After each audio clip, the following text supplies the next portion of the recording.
Today we are looking at a passionate broadcast monologue that defends a network against severe historical and political comparisons from a rival channel, while scrutinizing that rival's own controversial wartime reporting. Yeah. And we are going to dive straight into the feedback to see how we can maximize the impact of this persuasive piece.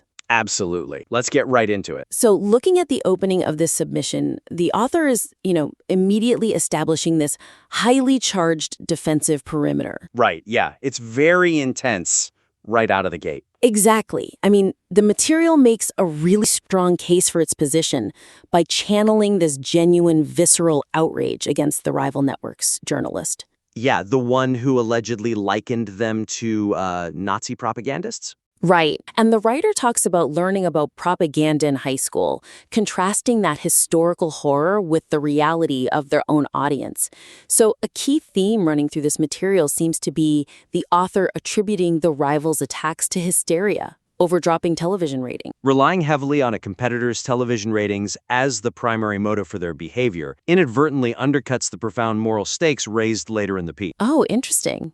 How so? Well, the core weakness here is the abrupt shift in gravity within the argument. Okay, yeah. Because the monologue shifts at this breakneck speed from a grave historical and cultural accusation. The Holocaust comparisons. Exactly, Holocaust comparisons and the incitement of a population, down to a very mundane business metric, which is just losing audience share. Ah, right. It's a bit of a leap. It is. That juxtaposition makes the author's moral outrage feel, slightly transactional? Yeah, transactional is a good word for it. When you place the agonizing trauma of historical propaganda right next to a complaint about television ratings, it accidentally reduces a deep, agonizing societal fracture to a petty corporate rivalry. I see what you mean. The contrast is definitely jarring. Yeah, the listener's emotional momentum just hits a wall because the scale of the crime being alleged simply does not match the scale of the motive being assigned. Right, because you were dealing with existential life or death terms one second, and then spreadsheet analytics the next. Exactly. It asks the audience to hold two completely different emotional frequencies at the same time. Yeah, on one hand, the audience is being asked to feel the heavy generational weight of the darkest period in history. Right. And on the other hand, they are being asked to care about the Nielsen ratings of a competing broadcast block. Which just doesn't work. The most effective way to fix this is to entirely decouple the moral argument from the business rival. Okay, so just separate them completely? Yeah. By doing this, you maintain the piece's gravitas and you keep the focus entirely on the societal danger of such extreme rhetoric. Make them stay in that space. Exactly. You have to force the listener to stay in that high-stakes moral space without giving them a commercial off-ramp, basically. So what's a concrete example of how to actually implement this? I would recommend entirely removing the line stating, "We understand you're in hysteria because you're losing altitude in rating." Just cut it completely. Yeah, that has to go. Instead, lean entirely into the societal impact of the rival's words. Okay. You could replace it with an observation strictly about the escalation of hatred. So something like, "We understand that in times of pressure, rhetoric escalates, but crossing the line into this kind of historical comparison represents a dangerous loss of perspective." Oh, I like that. It sounds much more grounded. Right? This rewrite keeps the audience anchored in the profound moral weight of the moment, rather than dragging them into a boardroom. Yeah, I can see what you're going for here. Let's see how we can strengthen this, though, by looking at the author's underlying strategy. Sure. Because I want to push back on removing the ratings motive entirely, just because I think I understand the psychology the writer was aiming for. Okay, what do you mean? Well, is it possible the author included the ratings point specifically to make the rival look weak and desperate and small?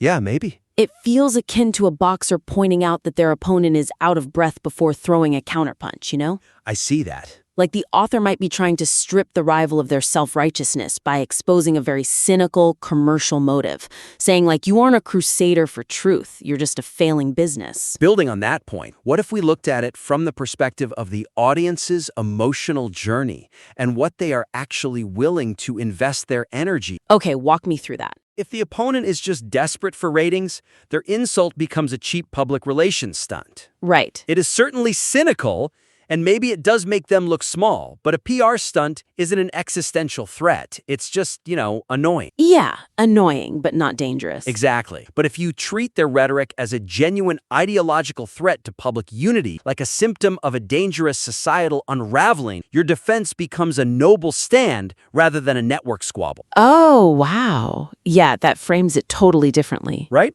By removing the commercial motive, you are essentially telling the audience, we aren't fighting over market share, we are fighting for the soul of our national discourse. Which is a way bigger deal. It is. That is a significantly more compelling narrative for a viewer sitting at home to invest their emotions. You want the audience to feel like they are part of a critical cultural defense, not just bystanders in a media industry turf war. Yeah, that transition from a corporate squabble to a fight for the national discourse, that moves us naturally from exploring why the rival is attacking to how the author counters that attack with evidence. Yes, exactly. Moving into the actual counteroffensive. Right, because we've now elevated the moral stakes, the evidence presented next in the monologue must be logically structured to support that higher moral ground. Precisely. So in the middle section of the submission, the author goes on the offensive. They list the rival network's controversial coverage to prove a point about their journalistic integrity. Right, they bring up quite a few examples here. Yeah, they mention the rivals reporting on alleged IDF abuse at State T-Men, their echoing of claims regarding starvation in Gaza, and their controversial phrasing comparing military operations to a concentration camp. Yeah.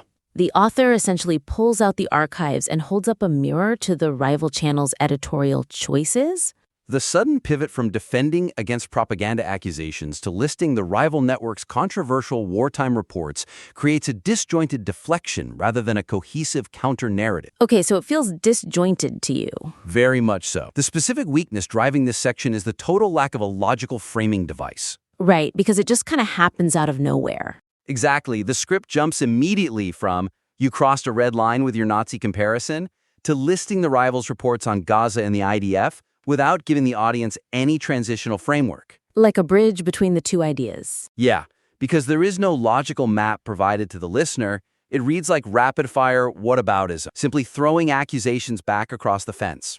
Yeah, I can see that. The human brain struggles to process a sudden list of historical or journalistic facts if it doesn't understand the rhetorical purpose behind why those facts are being presented right at that exact moment. Right. Without a frame, it just feels defensive, even if the facts themselves are entirely accurate. Yeah, it feels a bit like emptying a filing cabinet onto the floor. Yes, that's a great way to put it. Like, the documents might all be highly relevant, they might all contain damning evidence, but the listener doesn't know which folder they belong in. They're just watching paper fly around the room. Exact. And if the audience has to do the work of figuring out how the Gaza starvation report connects to the propaganda accusation, you've already lost their attention. Totally. So how do we fix this structure? To solve this, the writer needs to create a strong thematic bridge that explicitly links the rival's initial accusation to their own journalistic framing. Okay. You need to present these counterexamples as direct evidence of their distorted lens. So spelling it out for the audience. Yes, you have to tell the audience exactly how to interpret the data you are about to give them before you actually give it to them. You are essentially handing them the folder with a label on it and then placing the documents inside. I love that. What would be a concrete example of this? For a concrete example of how to implement this, you could introduce that list of reports by setting the stage explicitly. Something like, you accuse us of distributing propaganda, yet let us examine what you pass off as objective reality. Oh, that's sharp. That sets it up perfectly. Right? Then, when listing the Gaza starvation claims or the IDF abuse reports, frame them not just as bad acts or inaccurate reports, but as instances where the rival network actively adopted an anti-Israel narrative to push an agenda. Yeah, tying it back to the overarching narrative. Exactly. This directly contrasts the author's patriotism with the rival's editorial choices, which transforms a defensive deflection into a highly structured offensive strike against their credibility. Let's look closely at the section discussing those Gaza starvation and IDF reports, because I want to challenge that structural shift for a moment. Okay, sure. Go ahead. Because reading the text, it feels like the author is just emptying their magazine, firing every available piece of ammunition they have in a moment of intense passion. Yeah, it's very raw. And honestly, it reads very authentically. Is there a risk that imposing a formal, logical structure, giving it a neat little thesis and a thematic bridge, might rob the piece of its raw, visceral momentum? That's an interesting point. Because sometimes pure, unvarnished anger carries its own kind of persuasive power. When you polish it too much, it might start to sound like an academic essay or a legal brief, rather than a passionate broadcast from someone who feels deeply wronged. That makes sense. But could the evidence also support a different conclusion? Like what? Like the idea that structure actually amplifies passion rather than diluting it. Oh, I hadn't thought of it that way. Yeah, when you just spray ammunition in every direction out of pure emotion, a lot of it naturally misses the target. It feels chaotic. Right, it's just noise. Exactly. By organizing the ammunition and aiming it through a clear thematic scope, you aren't firing fewer shots, you are turning a chaotic spray into a highly targeted, undeniable strike against their journalistic integrity. Okay, yeah, that makes a lot of sense. Passion without direction is just noise, and audiences tend to tune out noise, especially in today's saturated media environment. But passion, channeled through a razor-sharp structural bridge, is devastatingly persuasive. Because it gives them a reason to be angry, too. Yes, it allows the audience to feel the anger, but more importantly, it allows them to follow the logic that validates that anger. You are giving the audience permission to be angry right alongside you because you've proven mathematically why the anger is justified. Yeah, which brings us to the final destination of all that carefully channeled evidence. Right, the conclusion. Since we've organized the counteroffensive to maximize its targeted impact, we need to examine where this argument ultimately lands. Because a highly targeted argument requires a singular, piercing final thought. Exactly. In the conclusion of the monologue, the author brings the hammer down. They simultaneously accuse the rival of poisoning the discourse, giving power to the country's enemies, lowering Israeli morale, weakening the state during wartime, and ultimately committing a resounding moral failure by invoking the Nazi label. Yeah, it's a massive list. It is.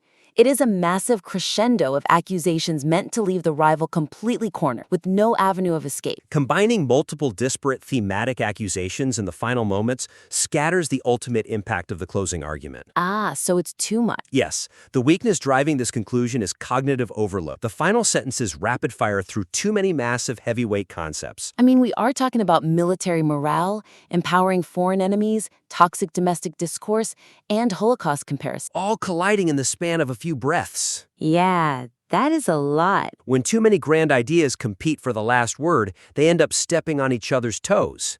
The listener is left overwhelmed by the sheer volume of the claims, rather than left with a single, resonant takeaway ringing in their ears. Right. Human working memory simply cannot hold on to 5 different emotional peaks simultaneously. If everything is the climax, then nothing is the climax. Yeah. It's the difference between trying to catch a single tennis ball thrown at you versus trying to catch 5 tennis balls thrown at you all at once. That's exactly it. You end up dropping all of them. The brain just shuts down the catching mechanism entirely because the task is too broad. Yeah, it just short circuits. When a listener hears that they are weakening the state and ruining morale and empowering enemies and committing a moral failure, the brain doesn't process the severity of any single one of those claims. So true. The most powerful suggestion here is to consolidate that closing to focus squarely on the most powerful overarching theme. Which is? The devastating cost of internal division during a time of existential crisis. Oh, yeah, that's strong. Everything else should be folded into that single, dominant idea or just trimmed away entirely. You want to leave the audience with one undeniable truth that they can carry with them long after the broadcast ends. Do you have a concrete example of how this reads in practice? Definitely. Instead of listing those 4 different types of damage, morale, state weakness, enemy empowerment, discourse poisoning, weave them into one definitive statement. Okay. You could say, at a time of war, empowering our enemies is a grave journalistic misstep, but branding your fellow citizens with the darkest label in our history is the ultimate betrayal of our shared resilience. It is a resounding moral failure. Wow. Yeah, that hits much harder. Right. This structure acknowledges the external threat, but it drives all the energy into the internal betrayal, which is the true emotional core of the piece. But As I understand it from the notes, the argument here is that the author wants to show the holistic 360-degree damage the rival is causing. Sure. They want to emphasize that this isn't just a media issue, it's a national security issue affecting soldiers, citizens, and the state itself. Yeah, I get that. So if we trim the parts about lowering national morale or weakening the state, do we lose the sheer urgency of the crisis? Are we sacrificing the scale of the damage just to make the sentence sound cleaner on the page? Because it feels like the author wants the rival to understand that their words have catastrophic, widespread ripples. Is there a risk that focusing solely on breadth might overlook depth? Okay, say more about that. Think about how a magnifying glass starts a fire by focusing all the sun's scattered rays onto one tiny, intense point. Right. If you just let the sun shine broadly over the pavement, you just get a warm spot. It covers a lot of area, but it doesn't ignite anything. Oh, that is such a good analogy. By funneling all that urgency purely into the moral failure of internal division, the conclusion will leave a much deeper burn in the listener's mind. You aren't losing the scale of the crisis, you are distilling it into its most potent, concentrated form. So depth over breadth. Exactly. A single profound truth hits much harder than a laundry list of grievances. When you tell someone they are betraying their fellow citizens during a war, you don't need to add that they are also lowering morale. Right. It's already implied. The betrayal implies the rest of the damage. By trusting the audience to understand the implications of that betrayal, the punch lands with significantly more force. That brings a tremendous amount of clarity to the architecture of this argument. I'm glad it helps. So to recap our analysis today, we've identified three main takeaways to maximize the impact of this piece. First, elevating the moral stakes by completely removing the transactional complaint about television ratings, ensuring the focus remains entirely on the societal danger of the rhetoric. Yes. Second, building a clear thematic bridge to introduce counterexamples, avoiding the trap of whataboutism and instead presenting a highly structured critique of the rival's editorial lens so the audience knows exactly how to process the evidence. Right. And finally, consolidating those concluding sentences into a single, intensely focused thesis on internal division to ensure the final thought lands with maximum power and resonance, prioritizing depth over breadth. I truly believe that if the author applies these structural shifts, they will take an already passionate and compelling monologue and forge it into an unassailable piece of rhetoric. Absolutely. The raw materials are all there, and the passion is incredibly genuine. It's just about arranging those materials so that the listener's psychology is always working with the author rather than getting distracted by competing ideas or scattered evidence. Yeah, well said.